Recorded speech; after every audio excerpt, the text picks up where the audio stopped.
Welcome, everybody, to this week's show. This is episode 265 of the You Can't Comp This NBA Trading Card Podcast. And this week we have got Matthew Yuga from Matt's Cards. Matt, how are you today? I'm doing very well, Ross. How are you doing?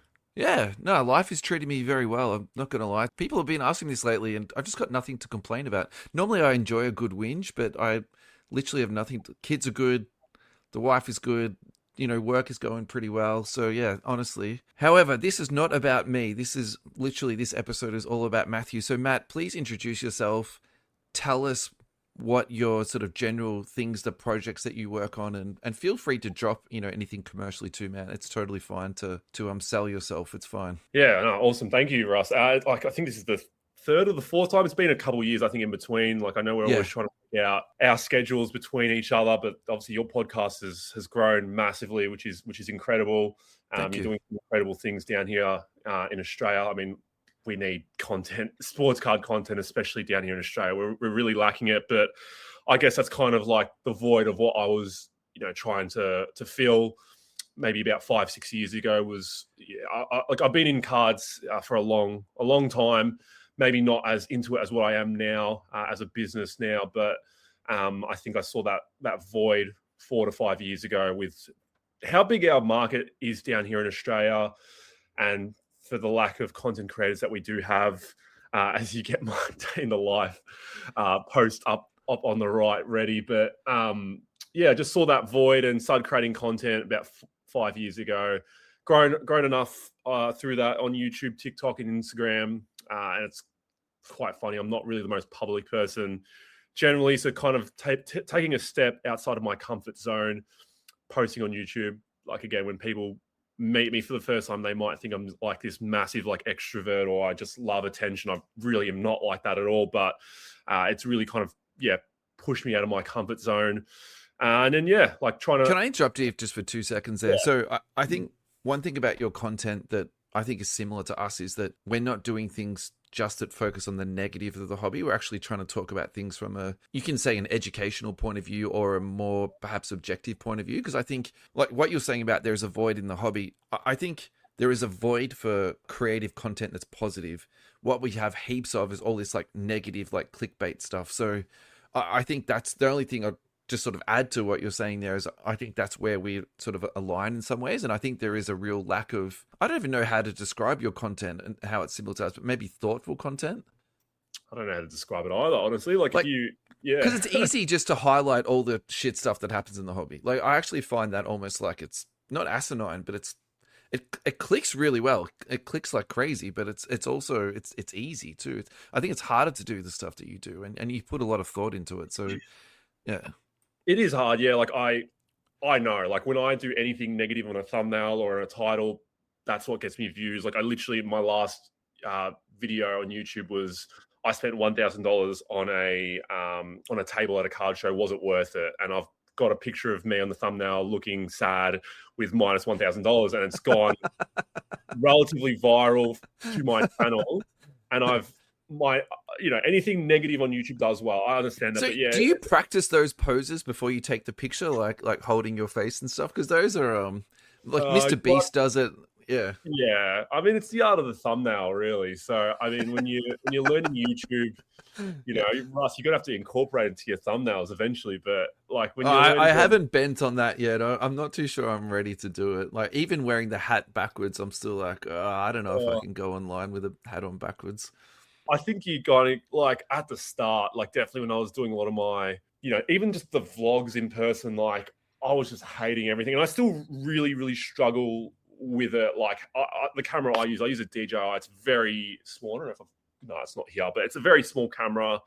I don't like having those flashy sort of setups. So even when I get my wife to take a picture of me for my thumbnails and stuff, I do it before the show starts. No one can really see me. And the camera I use is tiny. So it almost, if I'm recording with it, you wouldn't even be able to tell. It's almost like I'm on a FaceTime almost. Yeah. So it is tough. It's what sells on YouTube, unfortunately. It's not the sort of person I am as well, because cards has always been nothing but positive for me.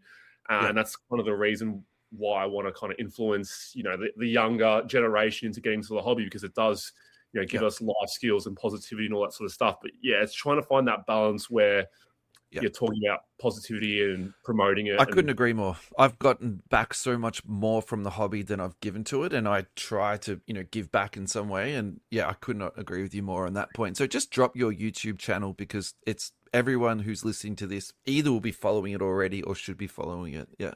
My YouTube's Matt's Card Shop, and then have a case business as well called Matt's Card Case. Talk to us about that. Yeah. Yeah. So again, like a few years ago, I'll be quite frank and honest. Like YouTube, it doesn't pay much. I've got just under 6,000 subscribers. People always talk about, oh, is this your full-time job? It's like, no, the YouTube content was a creative outlet for me personally, and I've always wanted to do it ever since I was a young kid. But having that outlet and eventually getting monetized on it was incredible. But yeah, again, for the amount of work that you do on it, it's a lot of unpaid work and attention. And look, I do get a lot of related stuff to it, like people would want to deal with me because they watch the channel, or they want to do a deal with me specifically. So I was trying to work out, how's a way I can monetize it ethically as well.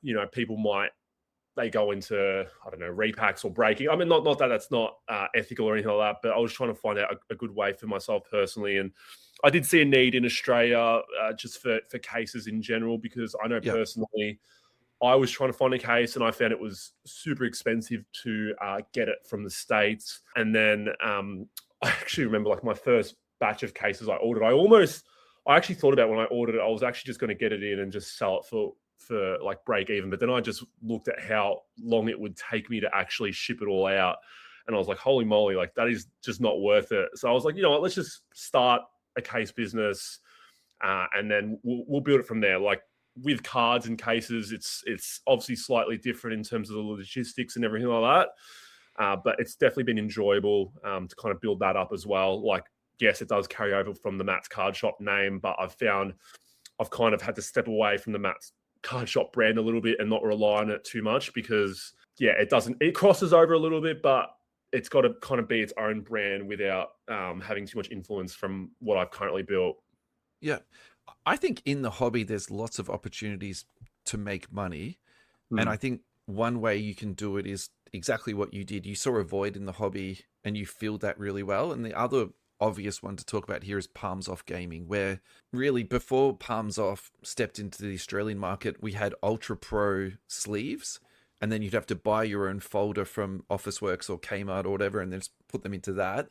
And then people would have their top loaders and sort of put them into like a box they bought from Woolies or from Big W, or they fashioned it themselves out of a cardboard box like that. Was literally where the market was. So I think what they did, and then to touch on what you've done too, is I think it's so clever and fantastic what you did. So do you want to tell us about the process that you went to into just like really quickly sort of designing the box, getting them prototyped, and then getting it done to scale and getting it out? Because I mean, the other one to talk about here too is GTI. So if you're familiar with their products, he literally was like, okay, we've got these one touches that actually damage the cards.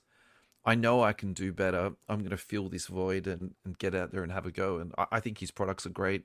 I've got one of your card boxes personally. So yeah, I want to definitely hear more about that. Yeah, I mean, I think at the start, I came out with the generic sort of, the cases that most people are coming out with no display. Yeah, look, like they did well, but I felt like there was no kind of real way to stand out. And then this is, again, like when you're starting a business, you obviously make some mistakes, but the first couple of batches that I had made, they just weren't at the quality or the standard that I wanted them at. Like there were a few that were fine and a few that weren't. And I think it was just really getting it down to, again, if I want to have my brand initially started associated with this, I had to make sure that if I'm going to actually sell something, it's got to be reputable and everything like that. So, and you want it to last too. That's the thing. There's nothing worse than buying something and then 12 months later it's going to be replaced. Like I hate that so much at the moment with the way things are produced. Yeah.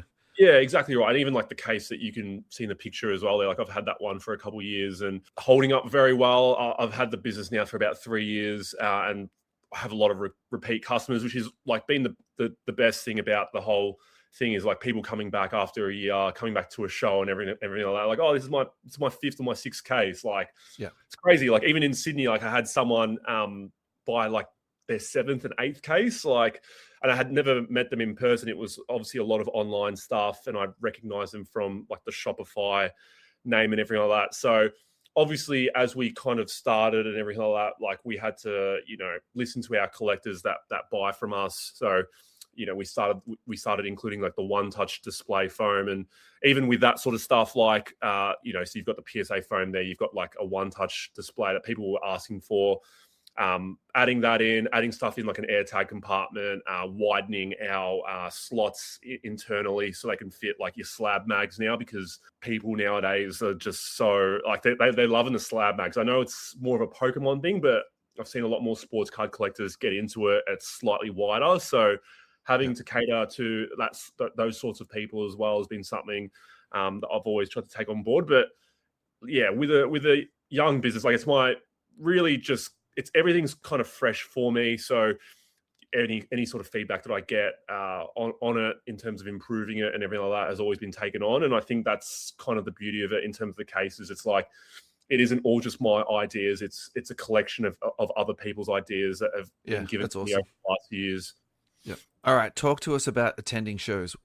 What's your philosophies around turning up to shows, buying and selling cards? Because that's the other way I've seen you. And then the other thing to tap into here is how you make content from your card shows. Can we talk about that a little bit? Yeah. Look, this year, I definitely wanted to make a goal of going to as many card shows as I can this year. Coming back from America late last year, I went to the Dallas Card Show in November, and that just really motivated me to, I still work a full-time job outside of cards, but to really try to balance that out a bit more and put some more time to cards, and hopefully, make this passion more of a full-time job for me personally. And I think the best way for me to scale that up is to go to more card shows. So, I wrote down a list of the card shows that I wanted to hit up at the start of this year. I think something that I really wanted to do as well was set up at an interstate card show, which was our first one last week at Collect Fest Sydney, but we've also got the summit coming up. We've got the SA card show, and then I've got another one lined up for Brisbane later in the year. So, the shows are great. Obviously, with Melbourne, we have a lot of shows, but it's great to network with people, because people, they might follow the YouTube channel, Instagram, or, they might be in the Facebook groups and all that sort of stuff. But a lot of people that aren't in that sort of stuff, and they come to the shows and they don't recognize any of the sellers. So it's trying to connect with new people that I've never dealt with before. Yeah. And then with the content as well, like I found the number one topic or number one way of my channel growing or sort of category was just the card show content. People like seeing the card show content. It works both ways. Like, people love seeing card show content, but then it also helps in the card show growth. I know personally, I don't know how much he'd attribute it to this, but I know when the Melbourne Card Fair not initially started, but when it came out after COVID, it was purely AFL with a little bit of Pokemon. There wasn't even an NBA table. And, we were able to diversify that and add some more. And now it's like a NBA, Pokemon, AFL show.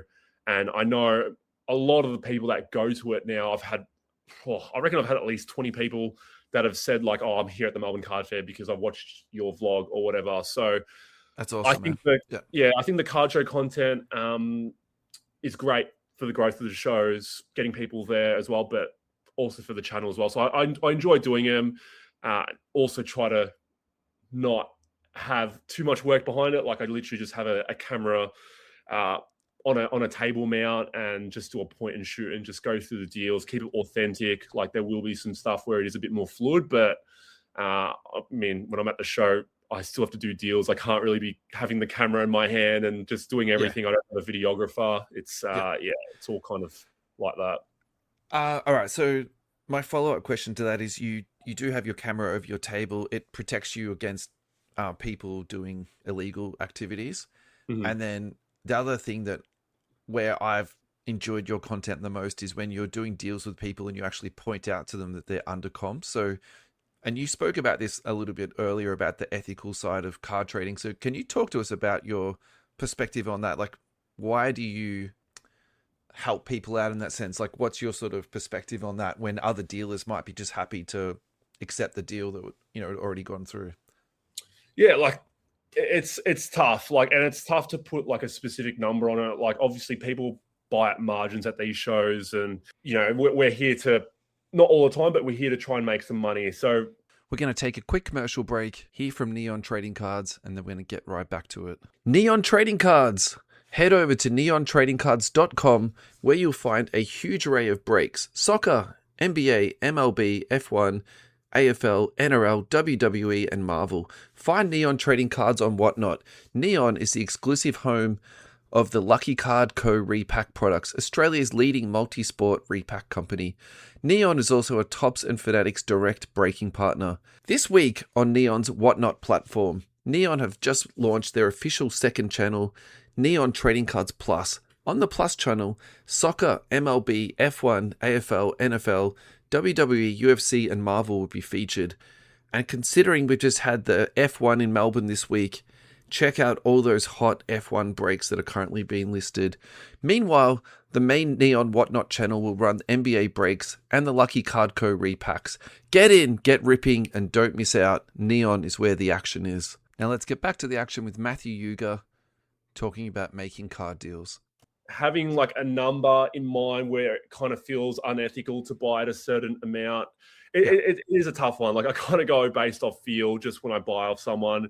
At times, like, I had an Instagram follower who's bought from me or dealt with me at the shows, and he was listing me this lot, and like, he was like, "Oh, it's $300," but there was like a card in it that was worth like $1,500, and I was like, look, mate, there's margin to be made, but like, I can't take it at that price. Like, if you want, if just for you to know that price, like, before you decide, like, just know that at least it's worth $1,500. And look, we put the price back up a bit more where he was comfortable with, but he was like, "I enjoy the channel, I love your honesty, but I'm happy for you to make some money off it." So it's hard. Like, people will go about it that way sometimes, and I do appreciate it as well. But it's also just creating relationships in the hobby, because like, when you do something like that, it leaves a good taste in someone's mouth. So they'll want to come back to you, and maybe you didn't make as much money in that deal, but in the next deal you can potentially, or they'll just come to you first. So yeah, I think it's all about building relationships. I think that was definitely one of my big struggles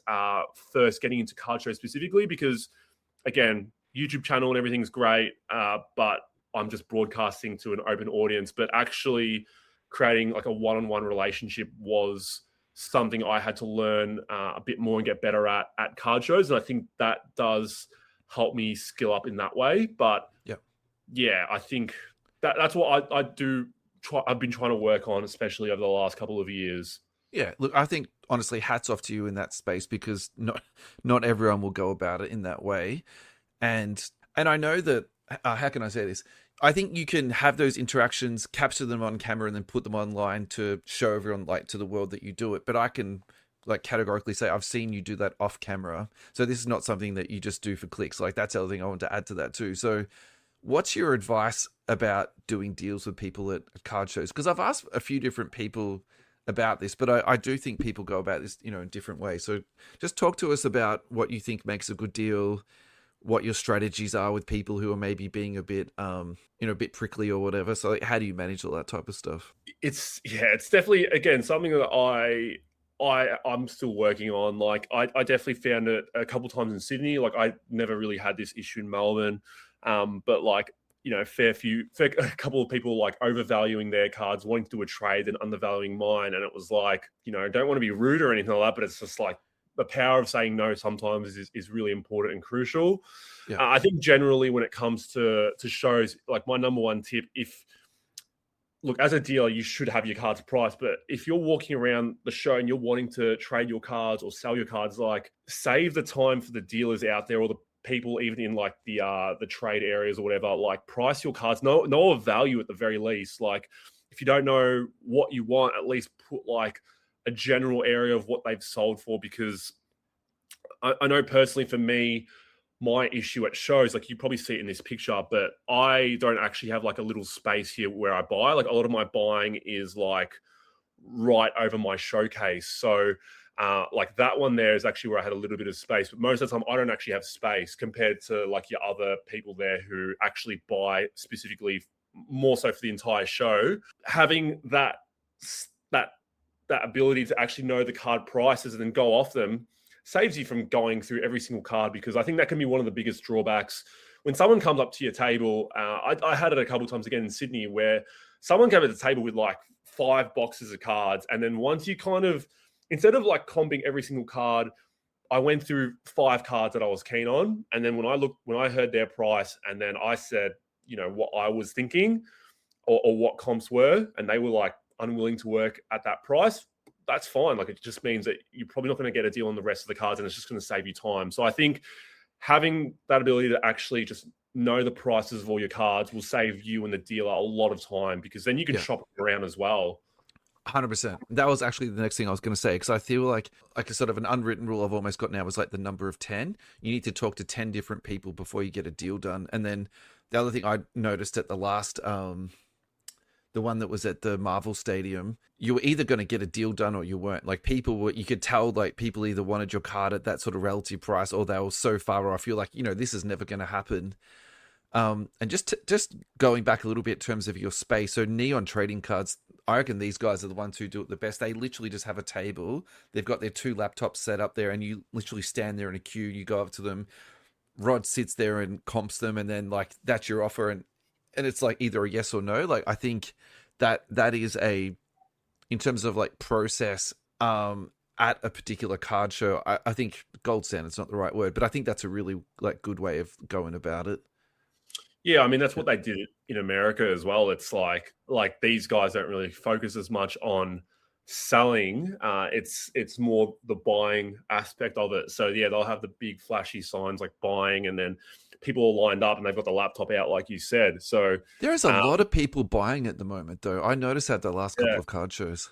Definitely. Like, I think I always talked about this gap between Australia and America in terms of like people buying, and I actually think we've really kind of closed that gap, with Neon, with Butler Breaks, MJ. Like, there's a lot of people out there who will go to shows and they'll have one showcase out, but they don't really care if anything in that showcase will sell. They just want to buy cards. And I think providing that liquidity for people in Australia is important. It keeps the hobby flowing as well. So it's been really good to see. Yeah. Just going back to the Dallas card show, did you set up there as a vendor or are you just going there to buy and sell? No, I went there pretty much just to sell my cards. I bought a couple cards for my own PC and, went through the bargain boxes, but I didn't really buy anything high end to flip. I just found with America, I don't know, maybe it's something I've got to revisit, but I feel like you've got to pay a bit stronger there. You can't pay the same rate as what you would down here in Australia, because in America, you've got a lot of repackers there who can buy at 95 to 100%. Versus here where it's much different. So I found that hard, and that's why when I saw a PC card, I saw a Jeremy Lin auto that I've been going for. I just paid full price for it, and I was happy to pay it. So I didn't really go in there trying to buy cards to sell down here. I don't know if I would go too well, because people here want to pay a little bit lower, I feel. And did you go there with the impression to sort of get a feel of the environment? Maybe in the future you'll set up at an international card show?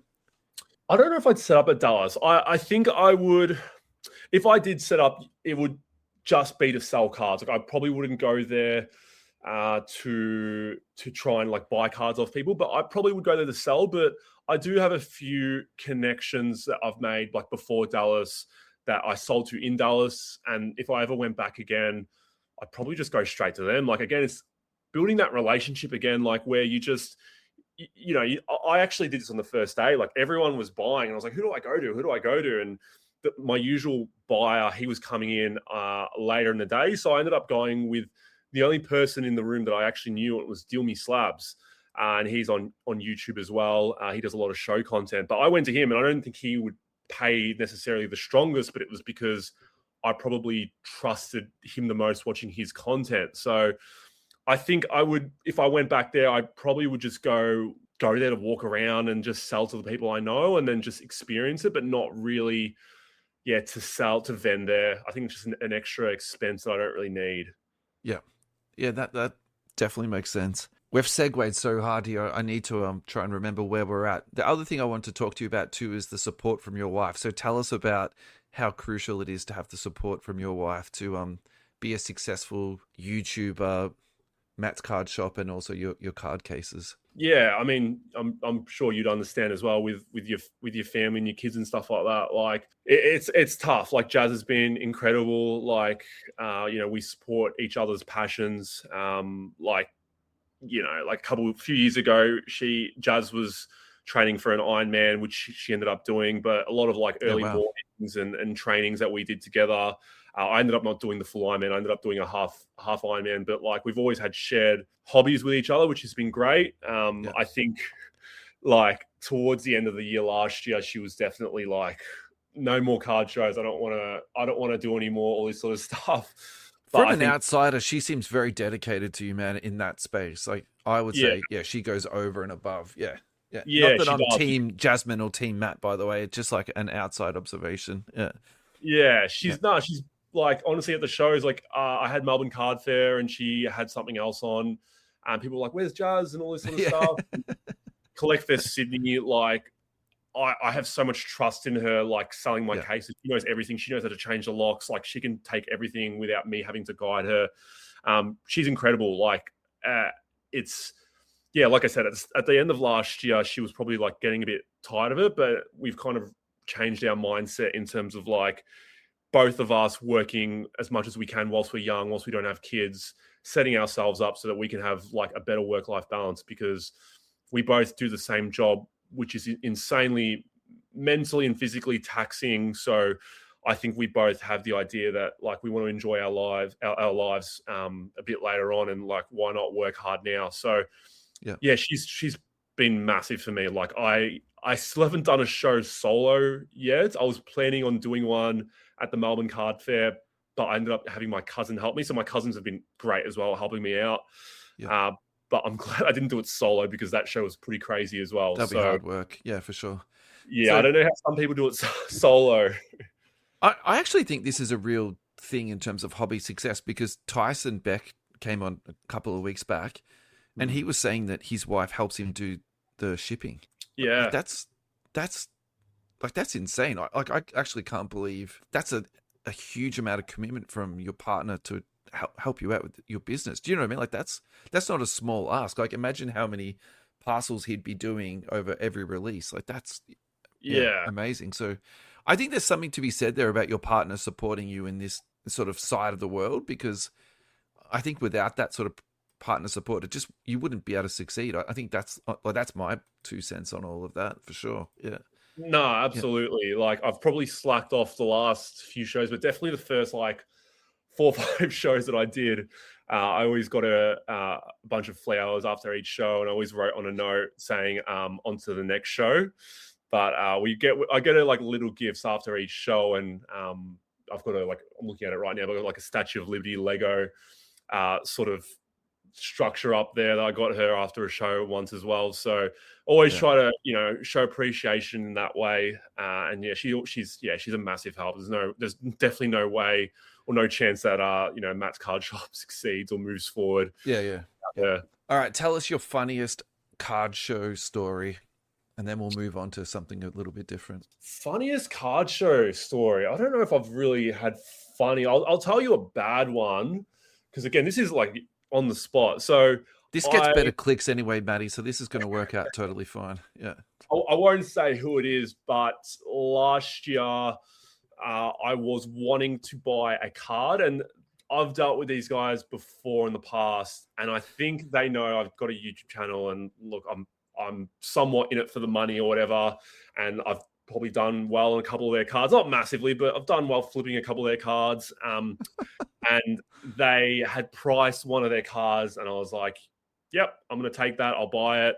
And then he like looks at it, and then he was like, oh, no, that's not the price. Let me look at like eBay prices, sold prices, whatever at the moment. And I was just like, oh, okay. I'm not a confrontational person at all. So I was like, okay, that's fine.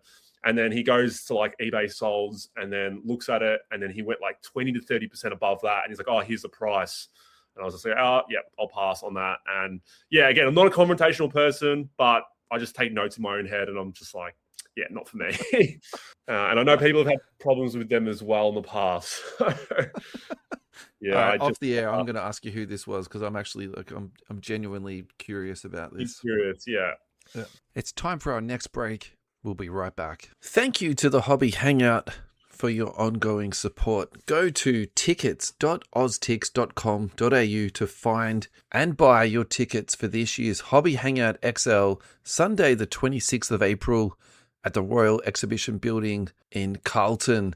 The pre-release has completely been exhausted. Those tickets were $19. The first release is now out and selling very, very quickly at $29.90. Admission for people under 12 years of age is free, but they must be accompanied by an adult. This year's Hobby Hangout is selling faster than any other Hobby Hangout.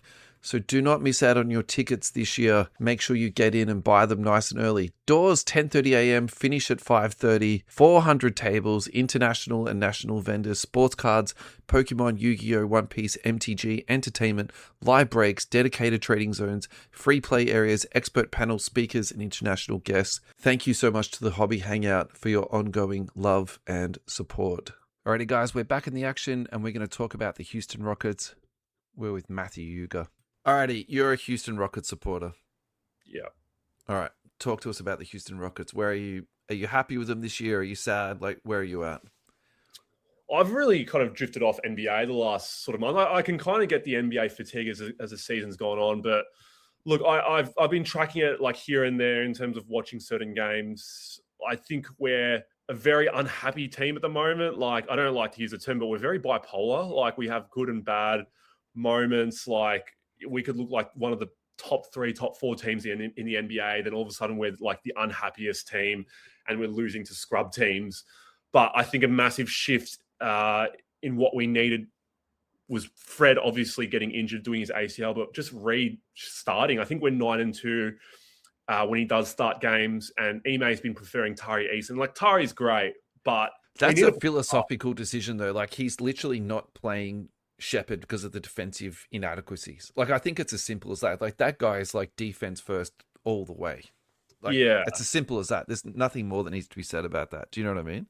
Yeah. And like Reed, you know, obviously numbers don't always correlate. Like, his steal numbers are crazy, but I know he overplays and gambles a little bit in the passing lanes. But yeah, we just need a point guard. Like, we just can't have Armin's a great player, but he's a wing. In my opinion, he's a wing. And like, for him to be playing point guard was great. I know he played point guard in Overtime Elite when he was, you know, just before the NBA. But in the NBA, I feel like the importance of like a passing point guard is pretty important at the moment. Like, it's very high compared to where it was. You know, it's about like point centers, point forwards, all this sort of stuff. I think point guards are actually very important now. 100%. I think Reed just for whatever he lacks defensively, I think you just got to kind of go past that because he provides a lot offensively for our team. So you're more interested to talk about Reed Shepherd than any other player on the Rockets at the moment. Is that the kind of the gist? Yeah. I can talk about anyone you want. No, I'm really happy to talk about Reed Shepherd. Like, that's not.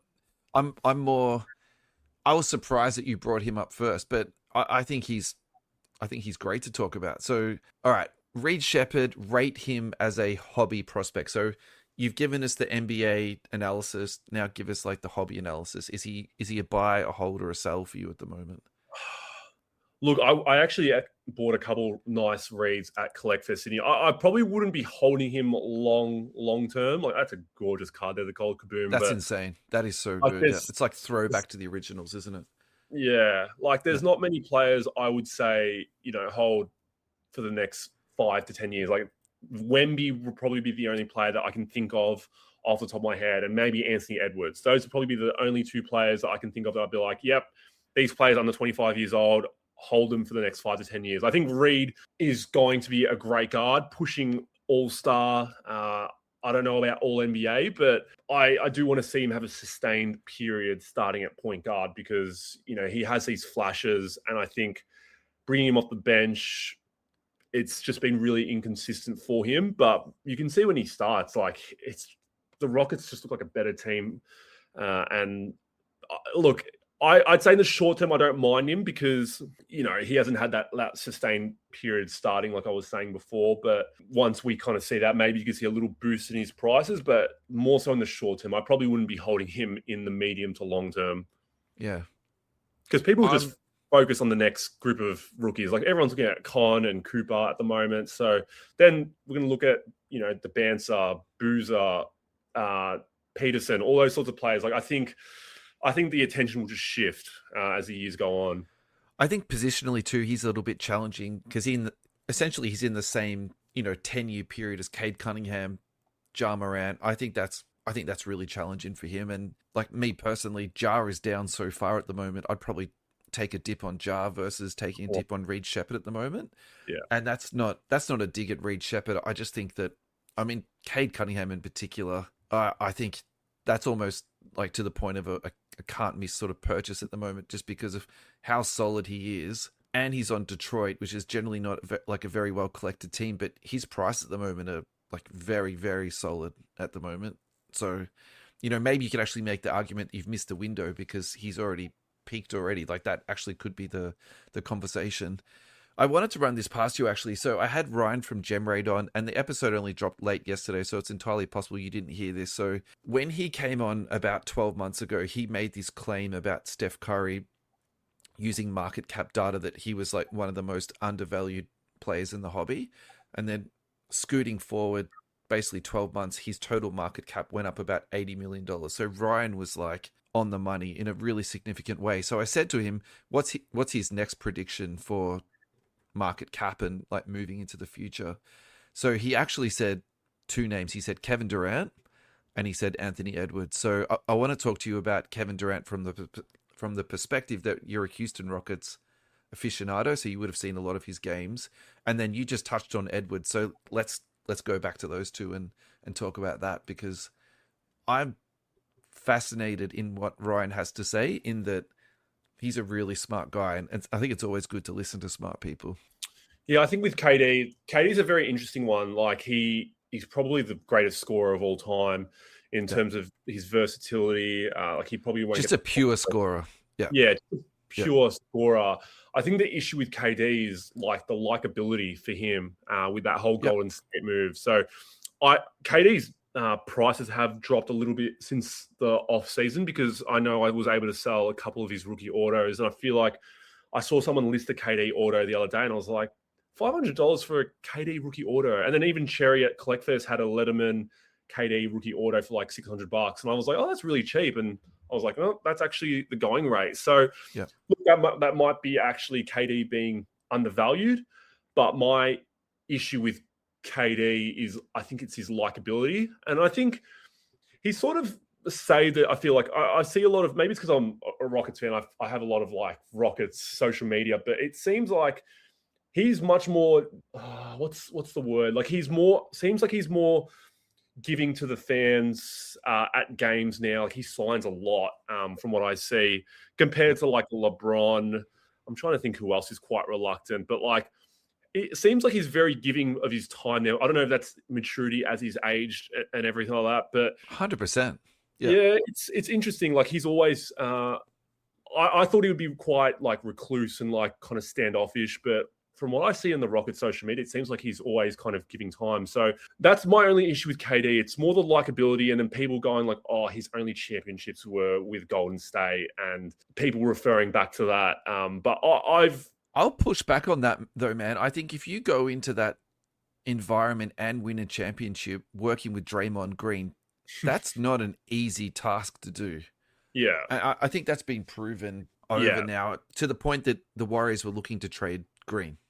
Yeah. Like I honestly think like as a player purely, like he's undervalued for what he's done. It's just more the likability, and that's kind of why I've always felt the same about Harden. Again, it might be the same because I'm a Houston fan, but for what Harden's done, I feel like he should be up there as well. But I think people just don't like Harden because of the foul baiting, and then like him not being a playoff performer.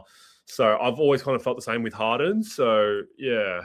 I think my take on this, and again, this is what I said on the last episode, so I'll just go through this really quickly. For me, it's not a short-term purchase. I think where this will work out really well for people is in the 20-year period. So if you're buying them now for $500 and $600, I think they're the type of cards that you look back and go, like, why were they selling for that? The other stipulation to put onto this conversation too is, so look at this, it's up on the screen at the moment. Yeah. You can't say every single Kevin Durant card is a buy. So the total population on this is 28,000. I think it's fine. If you pick up a couple of these, like, it's totally fine. But I think where you're really going to look at something that is genuinely scarce and is also, so for example, okay, this is not the best example because that's the value and that's so high. This is the one I was looking at. So this is currently trading at 1,600. I think that's the type of thing you buy that, you put it into the vault, and you come back to it in 20 years, and you know you've done yourself like a real thing. And so segueing into the next one, which is Anthony Edwards, and again going back to what Ryan was saying, he doesn't have time to wait 20 years. So the one he's really interested in at the moment is Anthony Edwards. How is he going to be moving in the next 6 to 12 months? So what's your viewpoint on that? Well, I think the thing with Edwards is obviously he needs to win a title, but I think with Ant, he potentially could be the next face of the NBA. Like, I know for Americans as well, like Wemby, Jokic, Giannis, they're all international players, but I think the NBA is really looking for an American to be the next face, and I think that's why Ant does seem like a very safe investment. I struggle so hard with that. I think you're right, by the way, but like in my head, I'm like, why are people buying Edwards when you can buy Jokic at the moment? But I think you've actually just encapsulated that immaculately. You can't say it any better. So yeah, well done. Yeah. I think the thing that was scary with Ant, and it was definitely in like college as well, but I don't know if you remember, people were like, Ant, I don't know how long Ant's going to play in the NBA for. He actually doesn't seem too committed. He seems like he's more of a football person. Really? And like, yeah, it was a massive thing. Like, it was like football or NBA, and a lot of people were like, geez, it's risky with Ant because, he really loves football. And we're going to interrupt this conversation about Anthony Edwards and go with our final break of today. We'll be right back. Thank you to US Sports Cards Australia for your ongoing support of our podcast. We cannot thank you enough. Go to ussportscardsaustralia.com.au. There you'll find sealed product, brakes, card protection, and Ross's beloved water pistols. Also, don't forget to check out Ross's consignment service, ComCA, or as what Ross calls it, Comca, where you can consign all of your cards with Ross and he will sell them on your behalf. Use the promo code You Can't Comp This for a 9-cent submission. No matter how many cards you submit, it will cost you 9 cents. Do not miss out on this fantastic offer. Now, also, Ross and I caught up on the weekend and we did a walkthrough of the beta site for ComCA. It is very exciting. Go to You Can't Comp This YouTube and search for Comca or ComCA, COMCA, and you'll see the new walkthrough that's just happened. Ross also informed me that one member of ComCA or Comca just this week withdrew $450 in funds from their sales. Thank you so much to US Sports Cards Australia. And we are back, and we're going to continue talking about Anthony Edwards and his ongoing child support payments. I think he's got too much child support now, man. There's no way he's stepping away from those contracts to go and play football. No way. Well, I think he just kind of realized that, he's at that level. Like, he's kind of locked in at that MJ sort of territory where he's like, I think that's where he's kind of locked in. I have no fear about him moving to football anymore, but that was a massive thing, like coming out of college as well, because that was the COVID period. So there's a lot of things flying around. Obviously, when you're drafting a player, a lot of things will come out. So he would have they might have said to him, like, would you go to the NFL if you had the chance? And he probably was like, why not? And people just took that the wrong way. So it was definitely a massive thing, and I can see why. So he's already up to 4 kids. 4 kids, 4 different women. Jeez, Ann, what are you doing? Crazy. Sorry, I interrupted you. Please keep going. I mean, I don't know. I've talked about in like the last few videos, but there is one player I feel like I would be comfortable in buying long term if I'm allowed to share. Please. I'm big into Bill Russell. Like, yeah, right. Bill Russell, top 5 player all time. Yep. passed away 4 years ago, whatever it was, 11-time champion. People talk about Wilt, but like Bill Russell is better than Wilt. And like, if you go through a lot of the whole top 5, top 10 lists, people always debate Bill Russell, obviously with the era that it was. But I think Bill Russell's like the probably the 5th or the 6th best player all time. And the fact that, again, he's not signing anymore, I think his autos are very cheap. You can find an on-card autograph now for like $400 to $500, and I think that's quite cheap relative to like your Curry's. An on-card Steph Curry auto is now like $1,500 plus, maybe like $1,000 plus. But and then you've obviously got Kobe, which you're looking at minimum $2,500 to $3,000 plus. So I've always felt Bill Russell was severely underrated relative to where the rest of the top 10 are. I don't even think that's a controversial statement, to be perfectly honest. I think the resume that he has, he's just chronically undervalued. I think the problem with him is the translation point, because how does success in the 60s translate to success in 2025? And I think that's where people have that massive disconnect. I think the other thing too is, like, I would call myself someone who is somewhat of an NBA aficionado, but how many games have I watched of Bill Russell? I can count them on literally one finger. Like, to get footage of this guy, it's virtually impossible. Like, and I've actually purchased DVDs from overseas and had them shipped to Australia so that I can watch him play. Like, that's how much effort you actually need to go to. You can watch highlights of him, and there's definitely more highlights of him sort of being retrieved from archive footage, and they're restoring it and they're releasing it. So that's definitely happening. But I don't know. I think my problem with like buying Bill Russell is that how much do you expect it to go up? And then what should you be buying? Now, actually, I think this is the same question for Anthony Edwards. It's like, you can't just say every Edwards card is worth purchasing. So like, can you please be a bit more specific into terms of what Bill Russell cards you're looking at purchasing and why that is, I suppose. Yeah.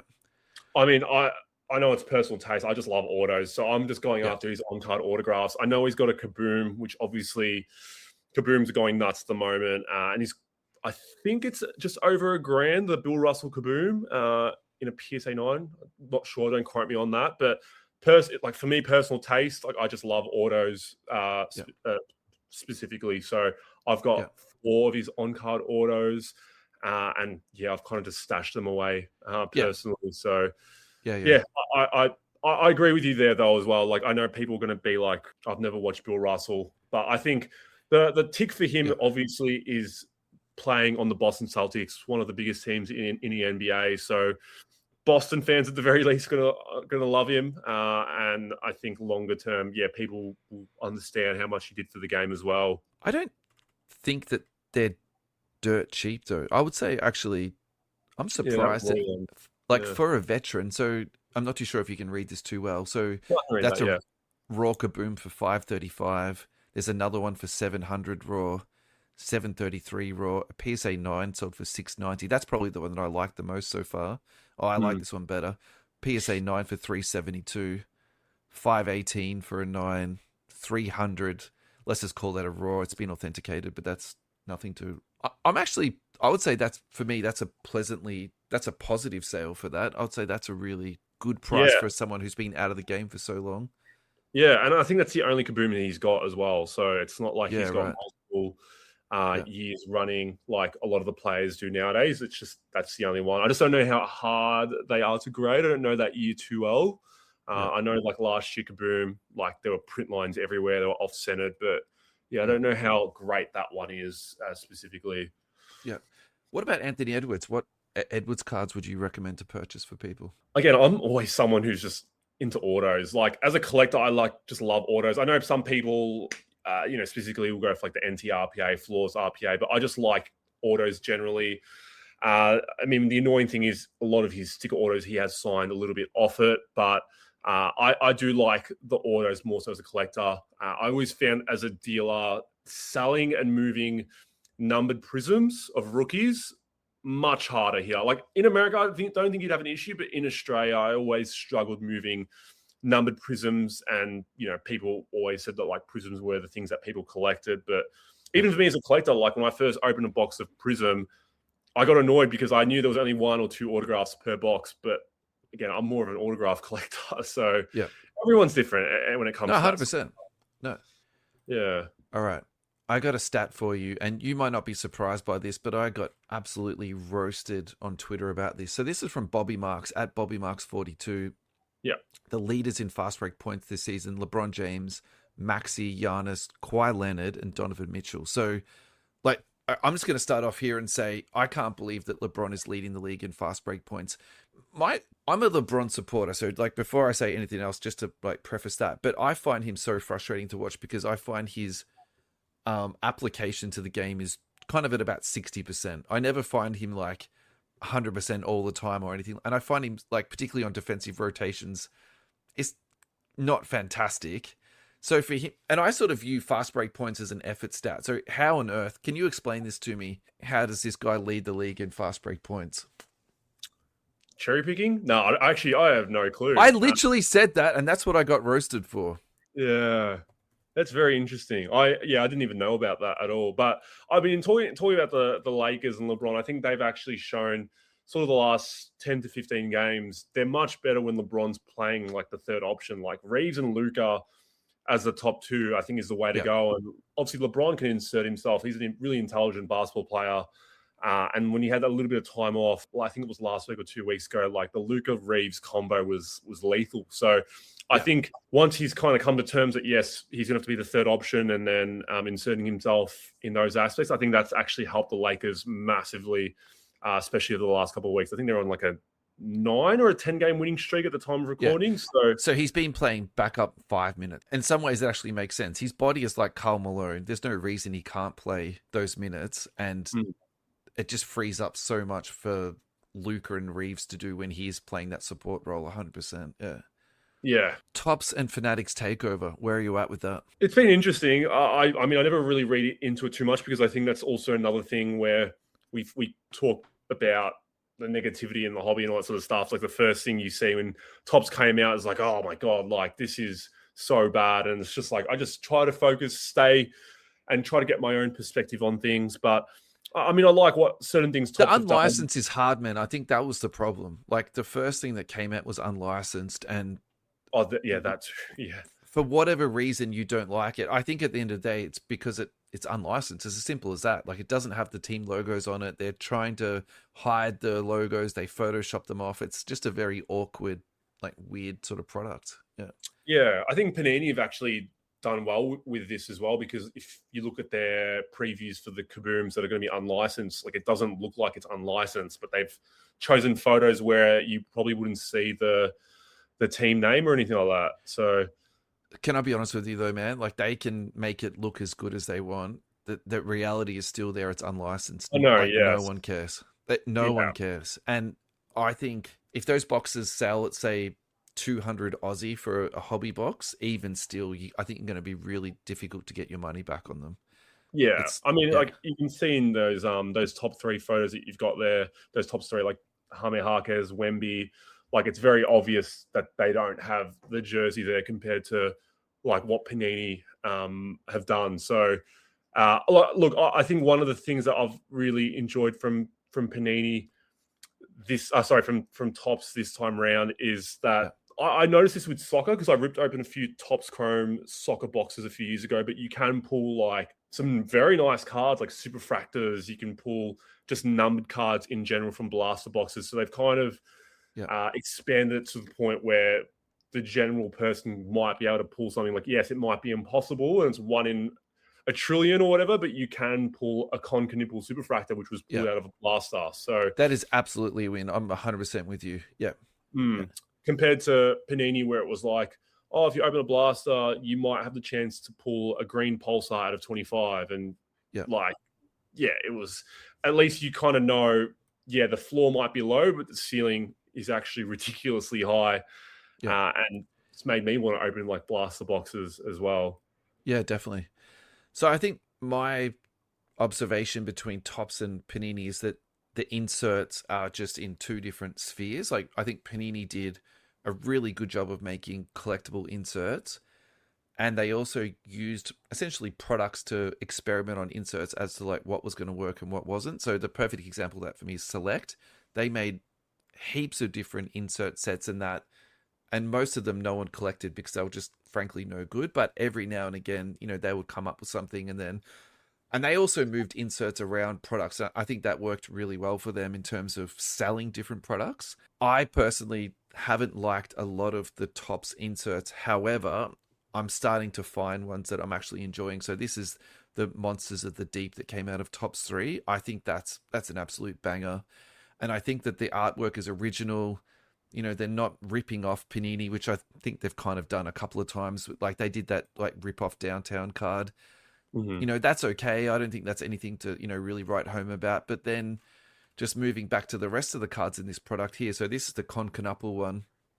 And I wanted to talk to you about this too. So here's Con Knuckle here. This guy has just had an absolute hobby ascension. Where are you at with Con Knuckle? Are you buying this guy, selling him? Are you getting on the hype train? Are you avoiding it? I'm just selling it. Like Yeah. at the Collect Fest Sydney show, I had 3 of his cards. I had an auto, I had a case here, and I had a numbered card. Like went out on the first day. Like I think being in the hobby for a while now, you just have to ride the wave. And with Knipple, like the reason his prices have gone up massively. Like he's had an incredible season, but it's also the Horn is playing well, and then like Flag being injured, so he's been pushed into Rookie of the Year favoritism. And he does deserve it.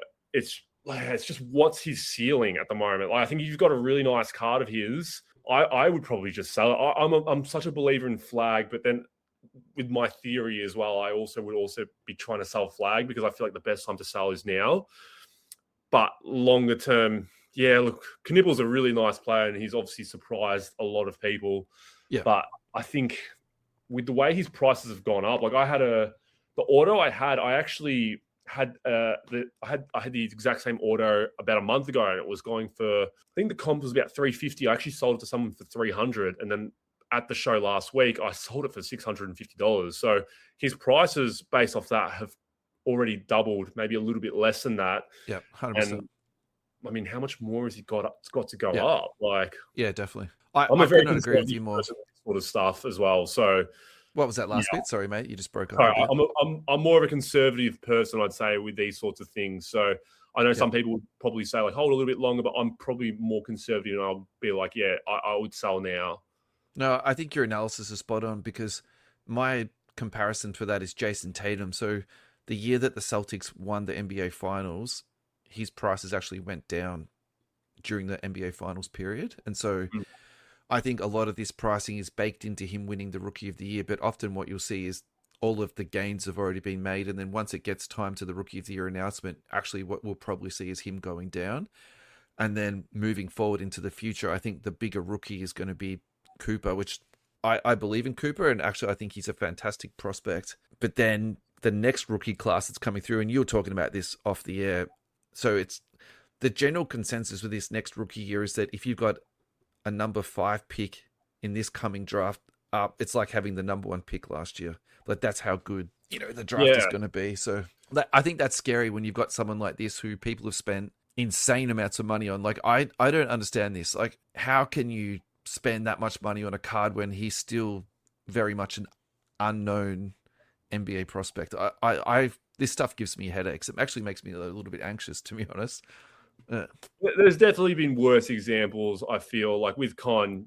Like he's had some crazy sales. I think the 1-of-1 Superfract ended up going for $330 off the top of my head. So I've heard some I've listened to a few draft podcasts. Like they said, if you combine the last 2 draft, like the upcoming one and the last one, like who would be number 1? A lot of people will still put Cooper Flag as number 1, but like they're just saying it's still an incredible draft class because you could get pick 4, pick 5 and still be happy, like with whoever you get. So obviously the top 3 are Boozer, DeBanza, and Darren Peterson. So I think that's going to actually help the hobby as well, because people will want to be collecting these players. I think that Ricochet year with Stephon Castle, Reed Shepherd was kind of that bridge between Topps and Panini with their licenses. Like Reed was the only one off the top of my head who was signing for Panini, and he didn't really have the greatest rookie season. And then Topps, like they had Ricochet, Castle, they were signing, but it was unlicensed. So I think it's going to actually help the hobby with this next draft class. We saw it with the Zion and Jar one, which looking back at the hindsight wasn't that great, but we were all so excited to collect Zion, Jar, RJ Barrett, all these sorts of players. So I think it's going to be big in the next year. There was a lot of hype behind Zion, to be fair. Like, you weren't the only person, and I actually still think the NBA's like putting promotional money into him. Like I think they really want him to succeed and maybe be the face of the NBA. But yeah, I think he's problematic to say the least. Hey, I think we've got after you. Yeah, I still remember his first game. Like I was in Tassie on holiday, and like I was so excited to watch him play because obviously he didn't play until January, so he had like 2 months before he was actually able to play his first game. And like, I remember just watching it on my phone. Like we were I think we were caravanning, and I was like, I just need to watch this game. Like I just want to see what he does because you were just all excited to see. He's freakish. Yeah. I think we got time to do one more thing. Do you want to do what not breakers crashing out, or do you want to talk about Wemby, who's my current NBA obsession? Let's talk about your obsession. All right, great. I am becoming more and more like just obsessed with this guy and just spending more time thinking about him. And to preface that, I think obviously it's to do with his size. Like when you just look at him, it's just freakish. But then when you watch him play on the floor, I'm almost at the point now where what can't this guy do on the floor? He can dribble, he can pass, he can shoot. He's got mid-range game, and he's developed a low post game to the point that if they do switch smalls onto him, he'll just go down there and score. Like he's getting to the point now where how are we going to stop this guy? There's no defensive scheme you can really run to stop him. You can only, hope to slow him down, which essentially was the mantra that was applied to prime Shaq, Jordan for, almost 15 straight years, Hakeem for a 2 or 3 year stretch where you couldn't slow him down. He would just score on anybody. So why aren't we talking more about Wemby? Is he a good purchase to make? What would make you not want to buy into him? Because my hang up with this guy is injury history already. Like the DVT thing is, for me, it's a bit of a weird one. Like I don't really understand it. I'd love to hear more about it. And I think just at his general size too, like how durable is he going to be for the next, say, 10, 15 years? Yeah. Yeah, it's really hard. Like he's definitely a unique athlete. I've seen clips of him doing the splits, but I know a lot of these like younger, like bigger guys, they're much different to these centers that we had in the 80s and 90s. Like Hakeem was a good example, but we think of like a lot of centers in the 80s and 90s, they were just stiff, strong, probably not as mobile. And like you see Wemby, Şengün's another one who can do the splits that I've seen as well. Like you see these players doing the splits and it's just incredible. But I agree with you. Like there's probably 2 things where that put me off about Wemby. We'll say 3 things. We'll go number 1, being a bias. I'm a Rockets fan, and him being drafted to San Antonio, like I hated that so much. I really wanted to have Wemby on the Rockets, but that didn't happen. Number 2, yes, injury history. Centers traditionally don't have the longest careers, but I think Wemby's frame of mind seems to be in the right place. He seems very switched on, taking care of his body. Yes, he's had a couple of injuries to start off his career, but nothing too crazy. But again, the risk that you have with that is you look at like someone like Joel Embiid right now. He's, I don't know, what is he, 32, 31, 32? Like what he is right now is probably the best he's going to be until he retires. Like he just keeps going down. Like he can't play half the season anymore. And the history is just shown with these big guys who are heavy on their feet. They don't have the longest careers. So you can talk about Embiid, you can talk about Yao Ming, you can talk about Arvydas Sabonis. There's a lot of players that, even in your time, Bill Walton as well, that just didn't have the longest careers. Well, I actually think the Bill Walton Embiid comparison is perfect because everyone knew what they were getting going into the draft with Embiid, and that's why he dropped the way that he did.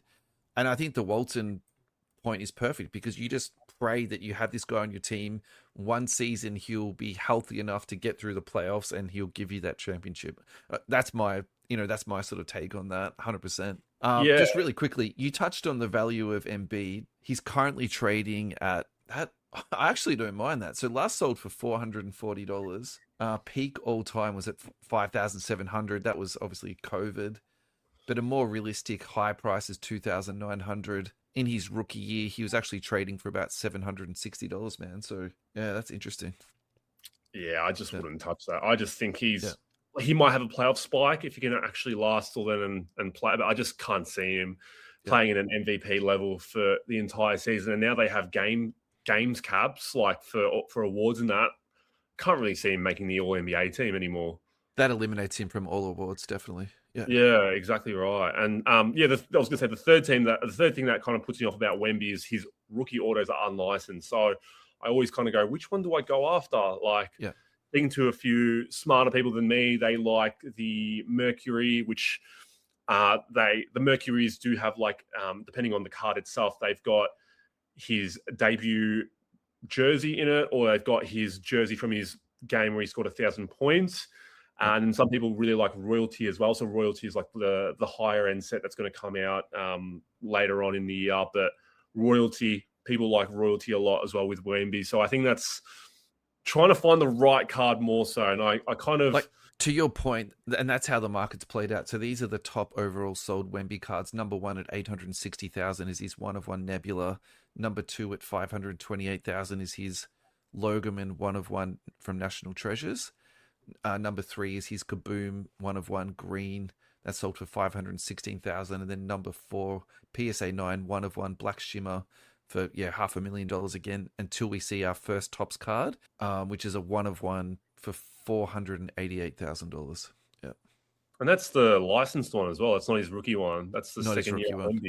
Yeah. Or it's the third year Wemby, actually. So that's where it's like, where's the growth if people are preferring to get the first licensed Wemby auto. So I think I was kind of more so holding out and being like, I'll just wait until his licensed autos come out and then see where the price normalizes. But it seems like it's just going up regardless. So yeah, definitely. I think there's a lot of excitement around this young man, and I get it. Like, I'm getting swept up in the excitement, and I would say, like, for me, it sort of takes me a lot to get sort of consumed in something that I would consider to be like a pop culture phenomenon, and I think he's just going to take over the league. That's my sort of gut feeling with this guy now, because it's just, what do you do with him? He's just ridiculous. I was lucky enough to actually see him play in real life, and so my all-time memories of seeing athletes is Wemby. I've seen LeBron run into the stadium, and that was amazing, and Russell Westbrook. So that's my top 3 in-person sort of athlete, seeing someone play basketball, and he's just ridiculous. You can't help but stand there and like have your mouth open looking at him. He's just freakish. Yeah. And he's got a good system around him. Like, the Spurs are a great organization, which again, like, that's why it annoys me as a Rockets fan. Could not have been better situation. Yeah. Yeah. Like, you almost feel like it's rigged in a way, but like, they've got Castle, they've got Dylan Harper, De'Aaron Fox, they've got a new coach there, Mitch Johnson, I think it is. So like, a good injury management system too. Like, they were years ahead of player management, but for the whole league, and they've essentially revolutionized that whole thing. Yeah. Another thing the Spurs do as well is that they actually farm a lot of, their draft process. They don't really do big trades. Like, I can't think of the last big trade that they've ever done. So like, a lot of maybe trading Derek White out, but like, again, like, most of the time they're just, the De'Aaron Fox one would be the one, but like, most of the time they're really just focused on developing their players and doing little additions. They're not trying to change it massively. That's what I've kind of found with the Spurs. Yeah, definitely. Just in the group chat we've got here, Monchi2805, injuries is the only thing that's stopping him. And have you seen him kick the net yet? Kick the net? No, I haven't. It's just sorry, he swung his... Yeah, I have seen that. No, I have seen that. I think the conditioning of the athletes now is just on a different level altogether. Like, Kareem used to do yoga, and that was an outlier. He was, the only guy in the league. Now, like you said, you've got Şengün doing the splits. Like, it's just a... All right, man, final thoughts. What have you got for us? No, nothing much. Like, obviously, we got Collect First Melbourne this weekend. I'm very keen for it. If you guys are down, come say hello to Russ and I. Russ will be walking around. Don't know what he'll be doing. Maybe some sort of buying challenge. But I'll be there set up, ready to make some deals. Yeah. Come say hi. So, Matt, thank you so much for coming on the show today and giving us your time so freely. It's really, really appreciated. And to everyone out there listening at home, have a wonderful day, and we will catch you next time.